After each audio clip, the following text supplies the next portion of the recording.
या कारणामुळे भर उन्हात बाहेर जावं लागतं आणि पिल्लूचं असं काही चालू होतं तिथे जाऊन. तर सकाळी सकाळी ना पिल्लूसाठी नाश्त्याला पोहे बनवले होते आणि त्यानंतर साहेबांना ते खायला पण दिले आणि साहेब यांना वाटच बघत होते. त्यानंतर आहे ना आम्हाला आहे ना चमच्याने पोहे खायचे नव्हते, त्यामुळे राग आला होता आणि ते फेकून दिले. त्यानंतर चमच्याला काहीतरी लागले म्हणून ते पुसायचं काम चालू होतं साहेबांचं.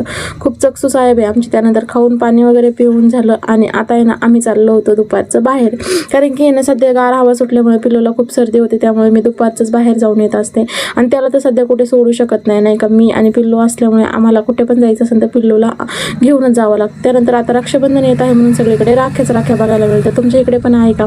त्यानंतर थोडंसं कॉस्मेटिक घ्यायचं होतं, त्यानंतर ते घेण्यासाठी आलो आणि पिल्लू इथं पण काही त्याची मस्ती सोडत नव्हतं, दादासोबत खेळणं चालूच होतं.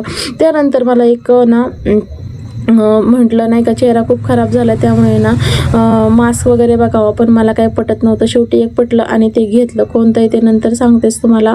तर आपल्या चॅनलवरती नवीन असेल तर चॅनलला सबस्क्राईब करा, इन्स्टावरती बघत असेल तर फॉलो करा आणि तुम्ही कुठून बघताय ब्लॉग हे पण सांगा. त्यानंतर आहे ना इथे बराच वेळ गेला आमचा. त्यानंतर ही तर काही शॉपिंग संपली नाही. त्यानंतर आलो दुसऱ्या शॉपमध्ये. येथे पण लवकरच बाप्पांचे आगमन होणार आहे, त्यामुळे बाप्पांचं दर्शन तर आधीच झालं. त्यानंतर खूप छान प्लॅन्ड होते इथे आणि आम्ही बघत होतो नाही का, पण ते काय आपल्या हद्दीतले नव्हते, म्हणजे खूपच हाय लेवलची प्राईस होती त्यांची. त्यानंतर आम्ही येथे पण थोडीशी खरेदी वगैरे केली आणि सध्या सगळीकडेच राख्या दिसत आहे. त्यानंतर आलो तिसऱ्या शॉपमध्ये. येथे पण आहे ना आम्ही थोडीशी खरेदी केली, थोडं करून घरी भरपूर काही घेऊन गेलो बरं का. त्यानंतर येथे पण राख्या.